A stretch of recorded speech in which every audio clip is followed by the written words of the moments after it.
Hey everybody, this is John Hope Bryant, and I'm live here from Atlanta, talking about the good fight.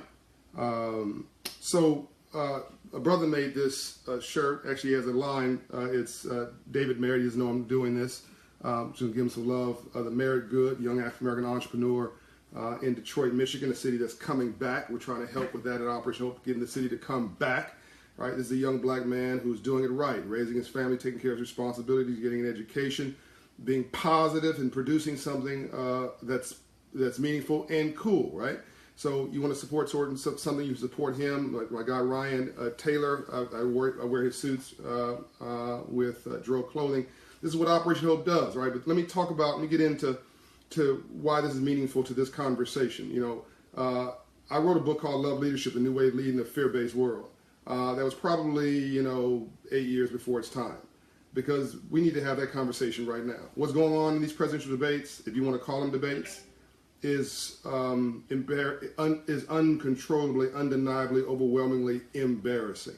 And it speaks to where we are, in our level of hope. So there's two things in the world. Let me get this out here right now. There's love and there's fear. And what you don't love, you fear. And most of our so-called leaders today are leading by fear. So I like to not pick on Donald Trump, but he just makes it so easy. I've had dinner with the guy. I've met the guy. I've read one of his books. That's actually a decent book. He's a smart guy. But so is Hitler. So was Mussolini. So was Osama bin Laden. God's not going to deny you your brilliance, right? You can live with your gift or through your gift. You can curse the darkness, or you can light a candle. He's not going to deny you your brilliance. There are brilliant people. Al Capone was brilliant. Okay? He got killed, but he was brilliant. Hitler had a brilliance. He created the Autobahn. I don't know if you know that. But he died a lonely, confused man that history would rather forget or use as a bad example of leadership. So here's the deal, right? Here's where we are as a nation. This is, if you think about what's going on now, if we hadn't had the global economic crisis of 2009, where everybody lost their jobs and lost their homes, and middle class people took it in the shorts, we wouldn't be having this conversation right now. If everybody was doing well economically, Donald Trump wouldn't have this audience that he has right now, who are hooked on fear. He's got the anger party, basically, that he's professing and proposing. He's not coming with any answers. There's no specifics. None. He just says, I'm strong and we're going to win, and these other idiots are doing wrong and I'm going to do it right? And you should fear immigrants, and you should fear all these black people are thugs, and all these Latinos are thugs, and everybody against him is somehow a thug, stupid, or wrong. And this just reminds me of where we were before. So let me give you a piece of history, because we are doomed to repeat it if we don't pay attention. Germany, a great country, got into World War I. They lost it. They had to then pay, but I guess you want to call it reparations, to the world. That de-dignified them. It also broke them economically. The country went into a downward spiral slowly. They were in that downward spiral when a guy named Hitler emerged with this charismatic voice. In 1925, Hitler was jailed as a crackpot, as a nutcase. Jailed in Germany. By 1939, he became the only man in history saluted by name. What changed? People's economics changed. That's what changed. So what used to be your banker, or your baker, or your shoe repair guy, or whatever merchant that you loved, now became you Jew. And they start putting swastikas on windows and separating people. And as the economics got bad, his rhetoric amped up, and this little group of nutty people hijacked a good nation. And they killed 6 million people on a bad idea. That's a conservative number, 6 million people. Am I comparing Donald Trump to Hitler? No, he doesn't actually deserve that much intelligence credit. But this is a dangerous thing that we're playing. Donald Trump's not going to be president. That's not the issue. But what is he unleashing, right? He's now talking about, I really wish that we could do what we did 50 years ago and beat somebody up, carry him out in a stretcher. You know what was happening 50 years ago? Do you know what was happening 60 years ago in this country? Do you know what's going on in the South? Look, let me tell you how dumb this is on so many levels. Badness comes from goodness. Badness is failed goodness. So even if this is your business plan, it won't work. Because God comes from love. Light comes from love. Darkness has no definition except for light. Fear has no definition except for goodness, except for love. All things come from love. And you want to think about the leaders who have transformed the world. They're all positive leaders. Jesus Christ, Mahatma Gandhi, Dr. Martin Luther King Jr. Name Lincoln. Name the leader that you aspire to, that you want your kids to model. They were all positive leaders. They were about what they were for, not what they were against. I'm going to repeat this. They were positive leaders. They had a vision that included all people. Even Dr. King didn't talk about black people. He said, I'm here to redeem the soul of America. By the way, if you're joining in and you want me to comment, just raise put a comment down here, make a question, and I'll try to respond to it. I'll try to answer the comment in real time. If I don't, I'll answer when we're done. But all these leaders, I repeat, that have changed the world were positive leaders. Mother Teresa, Dr. Dorothy Height. If you don't know all these names, you should look them up. Reverend Leon Sullivan, Ambassador Andrew Young. Even President Bill Clinton, when he's not on the campaign trail with his wife, you think about this. I mean, he hangs around George Bush, his brother from another mother. They're very close.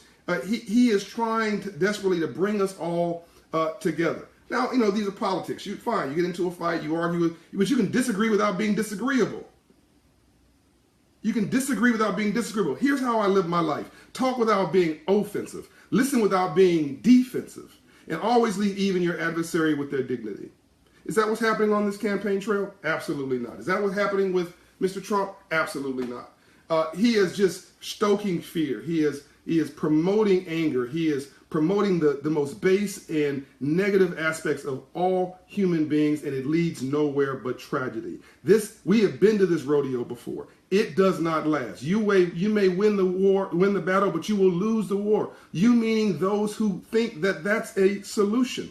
We've got to figure out what we're for in a world that's convinced that they've got to be obsessed with what they're against. We've got to build something. You want to stop a bullet? Van Jones quote, create a job.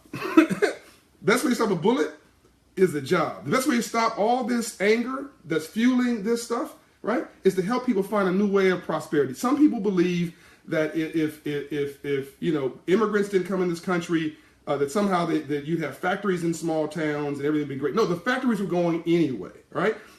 Every economy goes through four models: the agricultural age, the industrial age, the technology age, and the information age.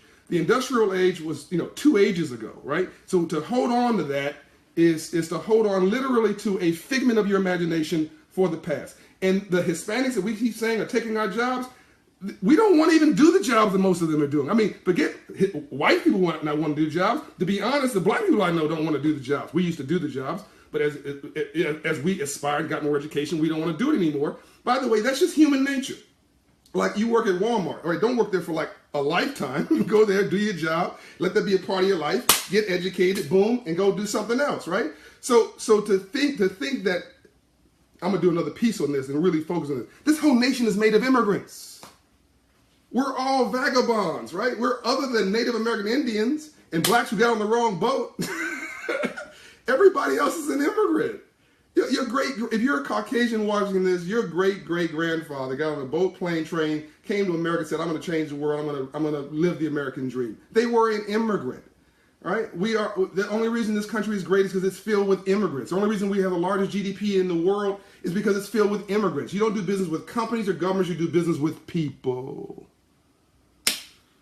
And you got to have a relationship with people. You have to have a positive relationship with good people. This is the good fight, ladies and gentlemen.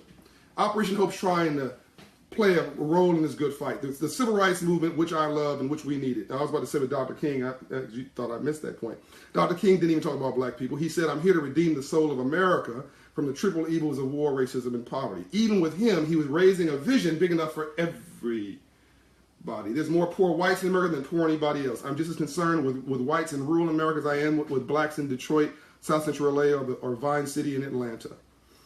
We've got to be concerned with each other. We've got to be dedicated to each other. We've got to fight the good fight because the other fight doesn't last. History has shown over and over and over and over again that nutcases like this will rile up the crowd, get their audience for a moment, and then they're on the history bin. They're gone. They're done, right? You don't do business with governments, companies, or communities. You do business with people. You have to have a positive relationship with people. Nobody wants to do business with a schmuck, right? Why aren't prominent business people coming out for this guy? He says he's a billionaire. We're the billionaires saying he's a great guy. Everybody I know who's got money, and I know billionaires, and I do business with CEOs, all of them write this guy off.